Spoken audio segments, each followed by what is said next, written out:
My name is Sarah Callahan. I am 36 years old. I live in a house I own in Portland, Oregon, with a garden I planted myself and a porch where I drink my coffee every morning before the rest of the world decides to be loud. For 4 years, my mother told everyone who would listen that I had disappeared. Not that I had moved away, not that we had a falling out, not that I had made a deliberate decision to step back from a relationship that was costing me more than I could afford to keep paying. She told people I had disappeared, as if I were a missing person, as if something had happened to me, as if the daughter who used to wire money home every month had simply vanished into the world without a trace, and she was the grieving mother left behind. She told the neighbors, she told the women at her church, she told my aunts and my cousins, and anyone who sat still long enough to hear the story. She cried when she told it, the real tears of a woman who had convinced herself that her version of events was the true one, which is the most dangerous kind of cry, because it cannot be argued with. She told it for 4 years, and then she sent my brother Danny to find me. He knocked on my door on a Tuesday morning in October. I opened it. He looked past me into the house. Past me first. The way you look past someone when you are trying to understand the space behind them before you understand the person in front of you. And then he looked at me, and something in his face changed in a way I had not seen from him before. He went pale. He took a step back, then another. He was on my porch steps when he raised the phone to his ear, and I heard him say, "Mum, you need to see this. She never told us." He was looking at my house, my garden, my car in the driveway. The evidence of a life I had built in 4 years of silence that was not disappearance, that was never disappearance, that was simply the decision of a woman who had finally understood what her presence in her family's life was actually for. I was the ATM. I was the resource. I was the daughter who worked hard and sent money home, and never said no, and was therefore useful, and therefore loved in the particular, transactional way of families that confuse reliability with relationship. And when I stopped sending the money, I disappeared. Not to them. To the story my mother needed to tell. This is not that story. This is mine. Welcome to Cold Drama Stories. Stay with me. This one goes deep before it comes up. And when it comes up, I want you to feel what it means to build a life that speaks for itself, without you having to say a word. My father's name was Thomas Callahan. He died when I was 23 years old, on a Wednesday in February, from a heart attack that arrived without warning, in the way heart attacks do when they are done waiting for a convenient moment. He was 56. He was in the kitchen making toast. My mother found him on the floor. I want to start with my father, because everything in this story starts with my father. Not because his death caused what came after. The seeds of what came after were planted long before he died, but because his death removed the one buffer between who my family actually was and what they were willing to show me.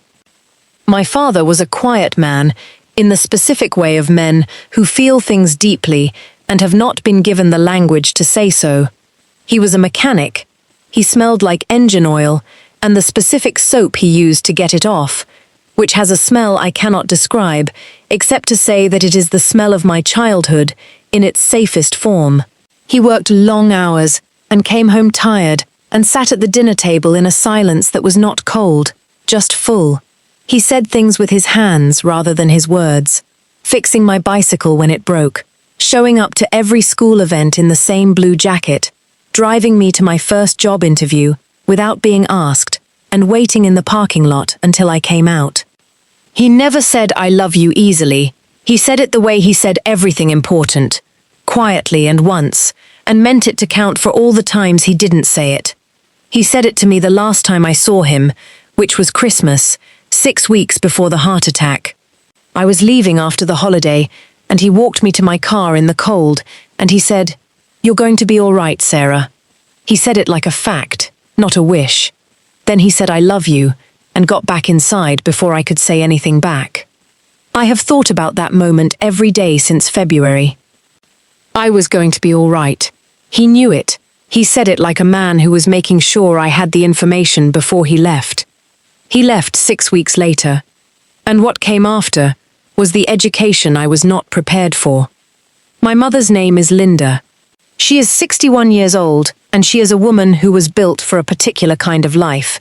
A life with a man at the center of it, who organized the resources and made the decisions and gave her the structure within which she moved.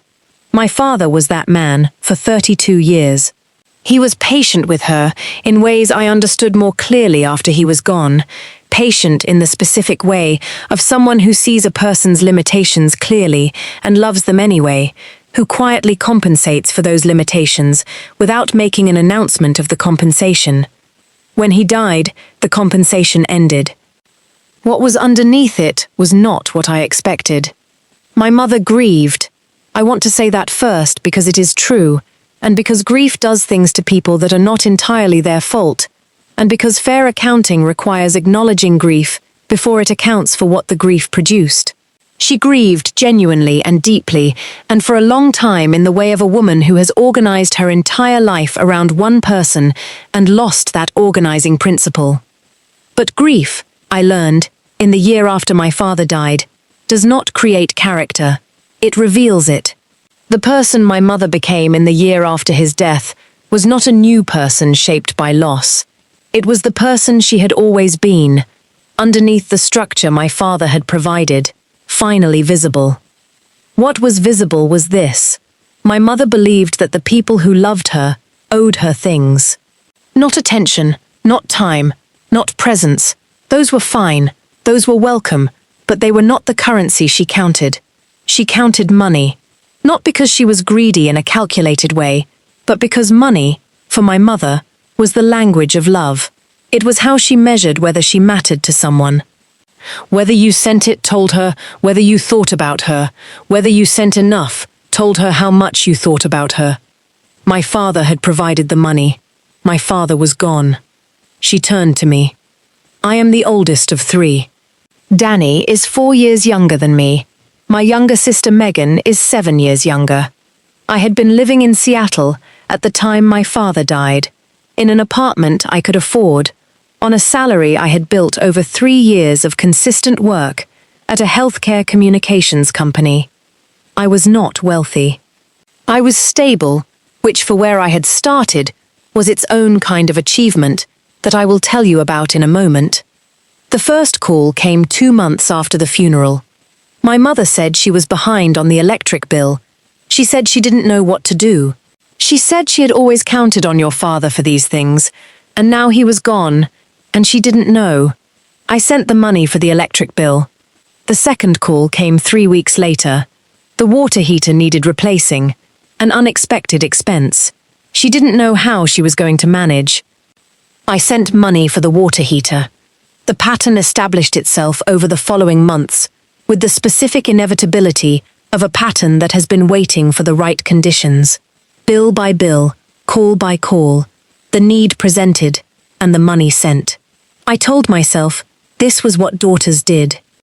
I told myself this was what family meant. I told myself that she was grieving and struggling, and that I was in a position to help, and helping was the right thing. What I did not tell myself, because I was not ready to hear it, was that Danny was also a working adult and was sending nothing. That Megan was younger but was also employed and was sending nothing. That the calls came only to me, specifically because I had established myself as the one who said yes, and yes is the most efficient word in the world when you are looking for a resource. I said yes for 2 years. In those 2 years, I sent home what I now calculate to have been approximately $38,000, some in large amounts when the need was presented as urgent, most in smaller, regular amounts that I had begun sending monthly because it was easier than waiting for the calls, which came with a specific emotional weight. The sighing, the uncertainty, the fragile voice of a woman who didn't know how she would manage, that I found harder to hear each time, because each time I heard it, I felt the familiar guilt of a daughter who had more than her mother and was not giving enough of it. The guilt was the mechanism. I see that now. The sighing and the uncertainty were not manipulations in the calculated sense. They were authentic. She genuinely felt those things. But she had also learned, without knowing she was learning it, that those feelings, expressed to me specifically, produced results. The mechanism was real, even when the feeling that powered it was also real. I sent $38,000 in 2 years. And then my father's words came back to me. "You're going to be all right, Sarah." I was in my apartment in Seattle on a Thursday night, looking at my bank account, calculating how much I could send this month after rent and groceries and the student loan I was still paying, when I heard him say it. Not literally, I am not telling you a ghost story. I heard it the way you hear things that were said to you by people you loved, in the quiet moments when the noise has stopped and what remains is what was real. "You're going to be all right." He had said it like a fact. He had said it like someone making sure I had the information. And I looked at my bank account, and I understood, for the first time fully, that the way things were going, I was not going to be all right. I was going to be the resource, until the resource was depleted, and then I was going to be the daughter who hadn't done enough. I was going to be all right, but not like this. I made a decision. I want to be honest about the decision, because honesty is the only form of fairness I have available to me in telling this story. I did not call my mother and explain. I did not have a conversation about what I could and couldn't sustain. I did not set a boundary in the clean, therapeutic way that people describe boundary setting, with clear language and expressed needs and an invitation for the other person to respond. I stopped sending the money. I answered her calls less frequently. When I answered, I kept the conversations short and did not engage with the financial content. Over 3 months, I created, deliberately, a distance. I have thought a great deal about whether this was the right way to do it. I have sat with the question honestly, and here is where I have landed. I did not have the language for the clean version. I was 25 years old, and I had spent 2 years being ground down by something I didn't have a name for yet, and the person who had given me the tools for navigating hard situations was gone, and the skills I needed to have that conversation clearly and hold it had not yet been built. I did the imperfect version. The version available to me at 25. I stopped sending the money, and I put the distance between us, like a person who is still bleeding, putting distance between themselves and the thing that cut them, not because the distance is the right answer, but because the immediate priority is to stop bleeding. I stopped bleeding, and the story my mother told in the absence of the money and the calls was that I had disappeared. Let me tell you what I built in the 4 years I was gone. Not gone. Present. Fully, entirely, deliberately present in my own life, which is a presence that had not been available to me when every third thought was about how much I needed to send, and whether it was enough, and what the next call would sound like. I got a promotion, then another. I moved from Seattle to Portland 2 years in, following a job opportunity that was significant enough to follow. I bought the house. Not immediately. The first year I rented, the second year I saved, the third year I bought. A small house, nothing extraordinary, but mine, purchased with money I had not sent anywhere else. A physical manifestation of what was possible when the resource was directed inward instead of outward. I planted the garden. This sounds small, and it is not small. My father had a garden when I was growing up, a vegetable plot at the back of the yard that he tended with the same patient hands he used for engines. I had watched him in it every summer of my childhood. I had helped him in it sometimes, on Saturday mornings, weeding and watering in a companionable silence that I now understand was one of the primary languages of our relationship. I planted the garden in the second spring in Portland. Tomatoes first, then herbs, then, the third year, the flowers my mother used to cut for the kitchen table when my father grew them, because some things are worth keeping, even when the people who gave them to you are no longer there. I built a life, not a spectacular life, a real one, with work I was good at, and a house I had paid for, and a garden that grew things, and a porch where I drank my coffee in the mornings before the world got loud. A life my father would have recognized as all right. I need to tell you something I have not told many people, because this story cannot be fully understood without it, and because I think you are listening to this because you understand, from your own life, that the things families do to each other are almost never entirely simple. 6 months before Danny knocked on my door, I had been diagnosed with early-stage breast cancer. I want to say that plainly, and without dramatic emphasis, because it is a medical fact, not a narrative device, and treating it as a narrative device would be dishonest about what it actually was and what it actually cost. Early stage, caught at a routine screening I had attended because my company's health insurance covered it, and because I had made, in the 4 years of building my own life, the specific decision to take care of myself in ways that had not been possible when $38,000 was going somewhere else. The prognosis was good. The treatment was a lumpectomy and 6 weeks of radiation. The doctors used words like excellent outcomes and highly treatable, and I held those words, and I believed them because I needed to believe them, and because they were true. I told no one in my family, not because I was punishing them, not because I wanted to be alone with it as a statement. I told no one because I was in the process of understanding that the people who should have been the ones I called were not, currently, the people I could call. My mother's response to information about my life was to assess its impact on her, not on me. Telling her I was sick would have produced a particular kind of phone call, the worried mother call, the how could this happen call, the what do the doctors say call, that would have been about her fear and not my experience, and I was in the middle of something that required all of my energy, and I did not have enough left over to manage her response to my illness. I got through it with the friends I had made in Portland, with my doctor, who was a precise and kind woman who answered every question I had and asked better ones back, with the garden, which needed tending regardless of what was happening, and which gave me somewhere to put my hands on the days when having somewhere to put my hands was essential. I got through it, and 6 months after the last radiation treatment, when I was in remission, and the garden was coming up, and the coffee on the porch tasted like what it is supposed to taste like when you are grateful for ordinary mornings, Danny knocked on the door. He was 29 years old. He had my father's height and my mother's coloring, and the specific expression of someone who has been sent on a task he did not entirely volunteer for. He was holding a piece of paper which I recognized as my address, which told me immediately that he had not found me through any casual channel. Someone had done research, had made effort, had specifically looked. He knocked. I opened the door. He looked past me. I watched his eyes move across what was behind me, the hallway, the light from the back windows, the framed photograph on the wall that I had taken of the garden in its second summer. Then his eyes came back to my face, and something in them changed.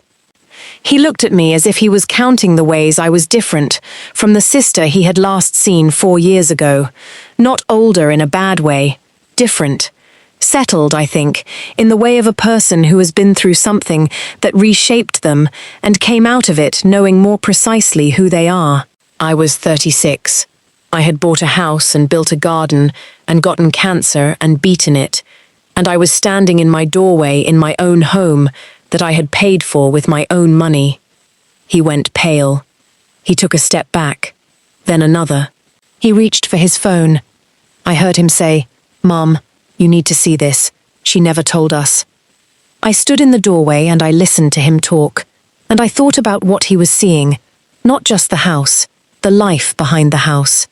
The evidence of 4 years that had produced something visible and real and entirely without the assistance of what had been taken from me during the previous 2 years. I thought about my father in the kitchen making toast. I thought about him saying, "You're going to be all right." I said, "Danny, come inside." He came inside. He stood in my kitchen, and he turned in a slow circle, the way people turn when they are trying to understand a room before they can understand the conversation they're about to have in it. He looked at everything. The house that was mine, the garden visible through the back window, the ordinary evidence of a life that had been built in the years he and my mother had told people I had vanished. He said, "How?" I said, "How what?" He said, "All of this." "How did you—" "Mum said you were struggling. She said you had disappeared and she was worried you were in trouble." I said I was never in trouble. He said, "She said you stopped calling.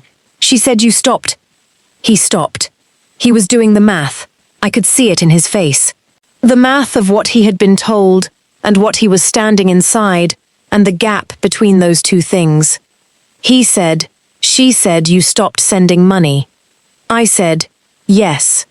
He said, "And then you disappeared." I said, "Danny, I moved to Portland. I bought a house. I have a garden and a job and a porch where I drink coffee every morning. I did not disappear. I stopped sending money." He sat down on one of my kitchen chairs. He put his hands on the table in the way my father used to put his hands on things when he was thinking about something that required sitting still. He said, "She never told us you were sending money." I said, "I know." He said, "For how long?" I said, 2 years. After Dad died. Every month, sometimes more when she called about something specific. He said, "Rachel and I weren't—" He stopped. I said, "I know you weren't. That's not an accusation. That's just what happened." He said, "Why didn't you tell us?" I looked at my brother, 29 years old, with my father's height and our mother's coloring and a face that was working through something that was going to take longer than this kitchen table could hold. I said, "Because I didn't know how. I was 25 and Dad was gone and I didn't have the language for any of it yet. I just knew I had to stop or I wasn't going to be all right." He said, "Dad used to say that." I said, "I know. He said it to me the last time I saw him, 6 weeks before." Danny looked at the table. His hands were still on it. Still. He said, "Sarah, she's been telling everyone you disappeared." I said, "I know." He said, "She cries about it. Like you're gone." I said, "I am gone. From what she needed me to be. Not from existing. Those are different things." He said, "She needs to see this." I said, "She needs to see what?" He said, "This. All of this. She has a picture of you in her head and it's not—" He stopped. I said, "Danny." He looked at me. I said, "Before you call her, before anything else, I need to tell you something." He waited, and I told him about the cancer. I want to describe what happened on my brother's face when I told him, because I think it matters, and because I want to be accurate about it rather than theatrical. He did not cry immediately. The first thing that happened was that he went very still, the same stillness that came over him when he was doing the math at the kitchen table, the stillness of someone whose processing is happening faster than they can speak.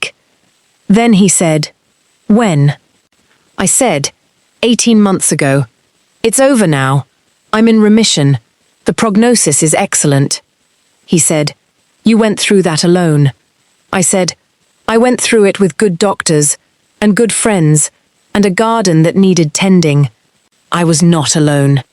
He said, "You went through it without us." I looked at him. I said, "Danny, when is the last time you called me just to ask how I was? Not about Mum, not about the family, just to ask how your sister was doing." He was quiet. I said, "I'm not asking to wound you. I'm asking because I need you to understand. That alone is a word that needs context. I was alone from my family. I was not alone in my life. Those are different." He said, "We should have called." I said, "Yes." He said, "I should have called." I said, "Yes." He said, "I didn't know."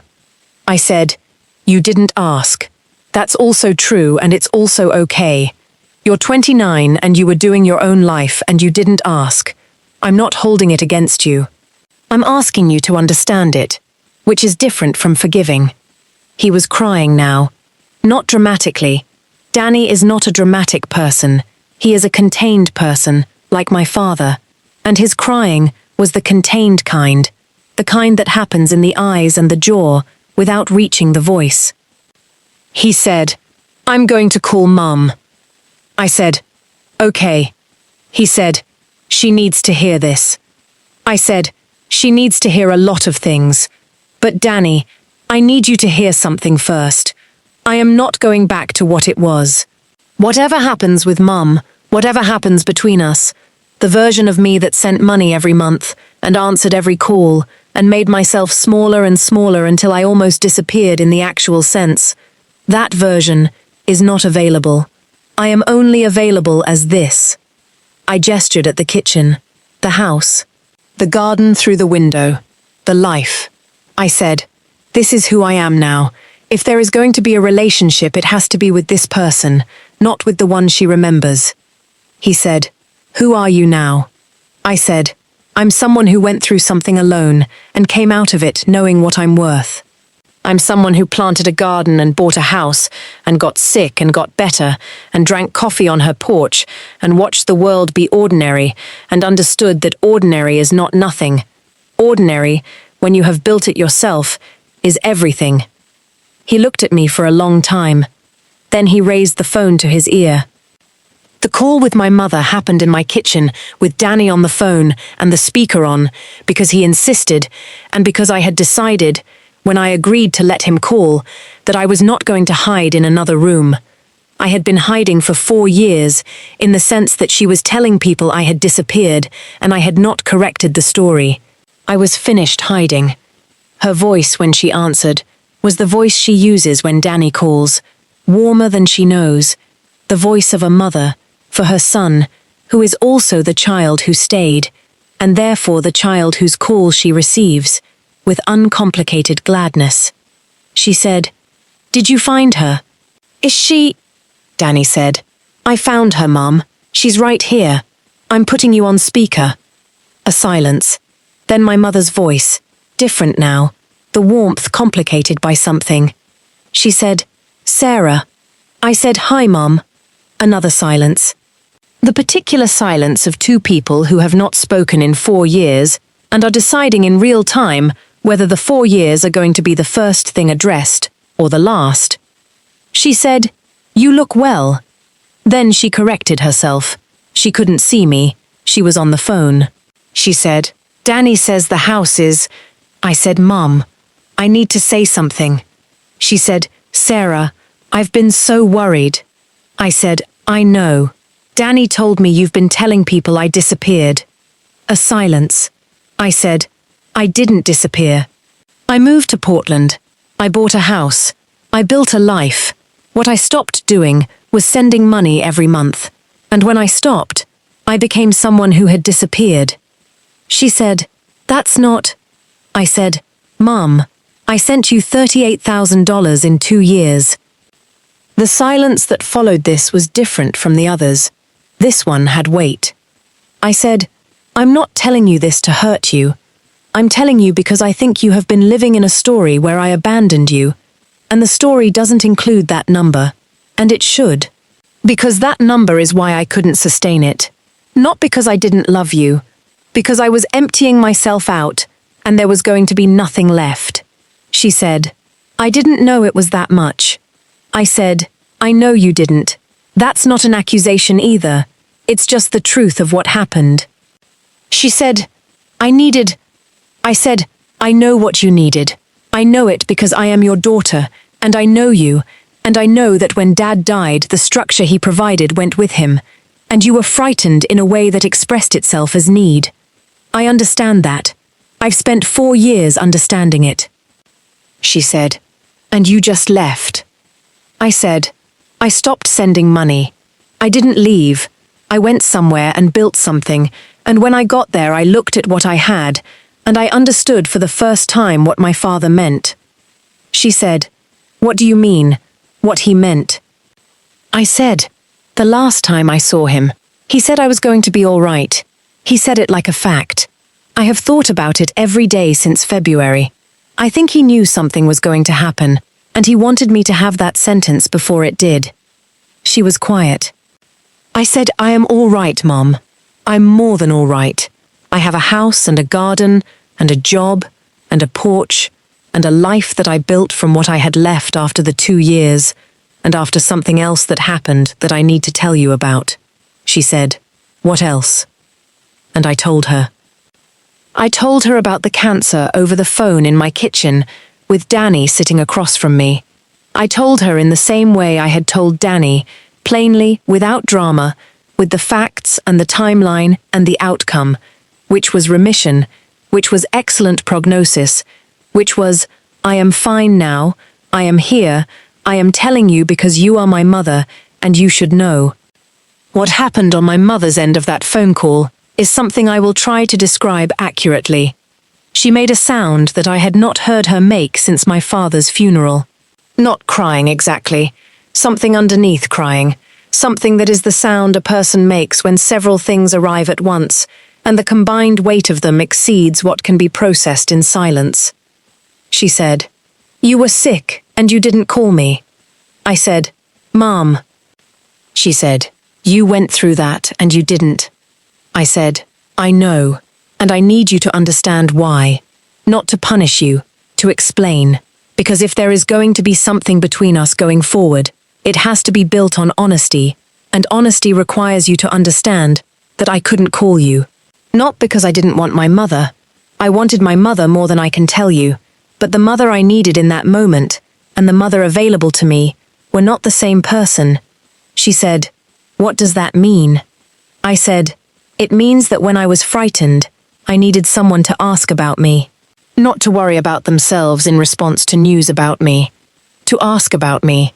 And I didn't know, in that moment, if you were capable of that." A long silence. She said, "That's not fair." I said, "Maybe not, but it's true. And I'm asking you, right now, today, whether you can be that person. Not for me to forgive you, or for things to go back to what they were. For things to be something different. Something that starts here." Danny was looking at his hands on my table. Still, my father's stillness. My mother said, "What do you need from me?" Not what do you want. What do you need? It was the first time in my memory that she had asked it that way, with the specific word that meant she was trying to hear something beyond what she had been hearing. I said, "I need you to understand that I am a whole person, not a resource. Not the daughter who sends money, a person who planted a garden, and got sick, and got better, and is going to be all right. I need you to know that person before you know anything else about me." She said, "Can I come see you?" I said, "Yes, but not yet. Give me some time. Let Danny tell you what he saw here, and then we'll talk about when." She said, "Okay." She said, "Sarah." I said, "Yes." She said, "I'm sorry." She said it in the way of the real version, the one that has nothing left to dress itself up as. Not the managed version, the stripped one. She said, "I'm sorry for what I called it. For the story I told. I didn't." She stopped. She said, "I missed you so much I turned it into something I could tell people, and I know that's not right." I said, "I know you did. I believe that." She said, "He would have wanted us to be okay. Your father." I said, "He would have. He told me we would be." She said, "He always said that." I said, "He was usually right." Danny stayed for 3 hours. We sat at my kitchen table, and we talked about my father in the way we had not talked about him in 4 years, with the specific openness of people who have been keeping something compressed for too long, and have finally found the room to let it expand. He told me things I didn't know, that my father had talked about me in the last months of his life in a specific way, not about how I was doing, but about who I was. He told Danny once, in the garage, while they were working on something together, that I was the one who would figure it out. He didn't say what he meant. He just said, "Sarah is the one who will figure it out." I sat with that. He had said it to Danny the way he had said things in the garage, in the middle of doing something else, as if the thought was too large to carry alone and needed to be put somewhere before it got lost. Sarah is the one who will figure it out. I had figured it out, not the way he might have imagined, not cleanly or painlessly or without cost, but I had figured it out in the way that matters, which is that I had found the shape of my own life, and I had moved into it, and I had made it real with the work of my own hands. Before Danny left, he stood at the back door and looked at the garden. He stood there for a long time without speaking in the way that we both do, the way we got from our father, the stillness of people who feel things in their bodies before they can put them in words. He said, he would have loved this. I said, I know. I planted the tomatoes first. He always said tomatoes were the honest vegetable. Danny said, what does that mean? I said, I asked him once, and he said they don't pretend to be anything other than what they are. You know immediately whether they're good or not. He said he respected that in a vegetable. Danny laughed, not the managed laugh of a social situation, the real one, the one that comes from somewhere old and genuine, from the part of us that was formed when we were children in the same house, with the same father who said things about vegetables that turned out to be about people. He said, I'm going to call you. I said, I know. He said, I mean it. I said, I know you do, and I'll answer. He left. I stood on the porch and watched his car until it was gone, and then I sat down in my porch chair, and I poured the coffee I had made before he arrived, which was cold now, and I drank it cold, because cold coffee on your own porch in October is still your own porch, and still your October, and still yours. My mother came to Portland in December, 2 months after Danny's visit. She came on a Thursday, and she was supposed to stay until Sunday, and she stayed until Monday, because Sunday evening it snowed, which does not happen often in Portland, and we sat at my kitchen table and watched it through the window, and neither of us wanted to be the one to end it. She was different from the mother I had been managing in the years before I left, and different from the mother I had been imagining in the years since. People change in the direction that circumstances push them when the circumstances are large enough, and the circumstances that had been pushing my mother for 4 years, the grief and the story she had told, and the thing Danny had come home and told her he had seen, were large enough. She was not new, she was not transformed, she was my mother, with all the limitations that implies, but trying in the way of someone who has been shown something they cannot unsee, and has decided to let the seeing change something. She asked about me, not about the money, not about why I left, not about what I could do for her going forward. She asked about the job, and the garden, and the treatment, and what the doctors had said, and what it had felt like in the weeks after, when I was waiting to find out if it had worked. I told her, all of it, the fear that I had not described to anyone, the specific fear of a woman alone in a house she had just bought, who had just been told something that required her to be brave in a way she had not been tested for before. The garden, which I tended during treatment, because it needed tending, and because having something that needed me was the thing that kept the fear from filling the whole room. She listened. She asked questions. She did not make it about herself. At some point she said, I should have been there. I said, yes. She said, I know why I wasn't. I know it doesn't fix it. I said, it doesn't fix it, but you're here now. She said, is that enough? I thought about my father making toast in the kitchen. I thought about the garden in its 3rd summer. I thought about cold coffee on an October porch after Danny's taillights disappeared around the corner. I said, it's the start of enough. The rest we build from here. She nodded. She looked at the snow. She said, he would have liked this house. I said, I know. I thought about him when I bought it. She said, he talked about you. At the end, Danny told me. I said, I know. She said, he was right, wasn't he? I said, about what? She said, that you'd figure it out.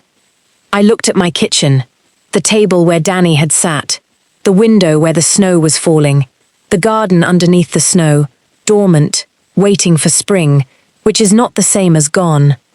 I said, he was right. He was usually right about the things that mattered. She said, I'm sorry I got in the way of it. I said, you were doing what you knew how to do. So was I. We're both learning different things now. She said, late. I said, not too late. I've learned that late is not the same as too late. I learned it the hard way, but I learned it. She reached across the table.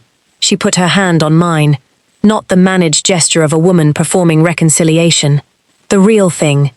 The weight of a mother's hand on a daughter's, which has its own specific gravity that cannot be faked, because it has been there since the beginning, since before either of us had the language for any of this. I let her hand stay. Outside, the snow kept coming. Here is what I want to leave you with.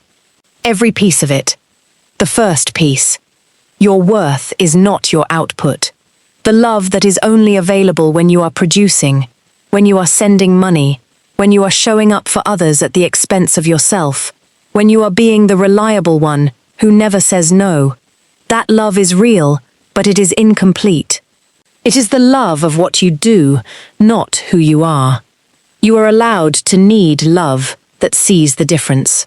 You are allowed to stop producing long enough to find out if the love survives the stopping. The second piece. Disappearing is sometimes the most honest thing you can do. Not disappearing in the permanent sense. Disappearing from the version of yourself that other people need you to be, so that you can find the version that is actually yours. My mother called it disappearing. It was not disappearing. It was appearing, for the first time, as someone other than what was needed from me. The third piece. The people who saw you clearly before the world, told you who to be. Hold those people. My father saw me. He said you're going to be all right like a fact, because he had assessed me and found it to be true, and he wanted me to have the information before he left. Find the people in your life who assess you clearly and believe them above the others. The fourth piece. Illness. Any crisis, anything that comes for you when you are alone, is not only loss, it is also information. It tells you who you are when there is nothing left to perform. It tells you what you are made of when the making of is the only thing happening. I went through something alone, and I came out of it knowing myself in a way I had not known myself before. The knowing was worth the cost of the alone. And the fifth piece, the garden. Plant something. I do not mean this only literally, though I do mean it literally too. Put your hands in the soil. Grow something. Tend something that needs you and gives back in the specific, unhurried way of growing things. I mean it as the larger truth too. Plant something in your life that is yours, that exists because you chose it, and you tend it, and it grows according to its own nature, with your hands helping it along. A skill, a practice, a relationship, a house, a craft. Something that will show a person who knocks on your door what 4 years of your specific, unrepeatable presence in your own life has produced. Let them see it. Let it speak before you have to. My brother knocked on my door to look for someone who had disappeared. He found someone who had arrived. I'm Sarah. The garden is still growing. Mum is coming back in the spring. Subscribe. Leave a comment. Tell me about the thing you built when no one was watching. I'll see you next time.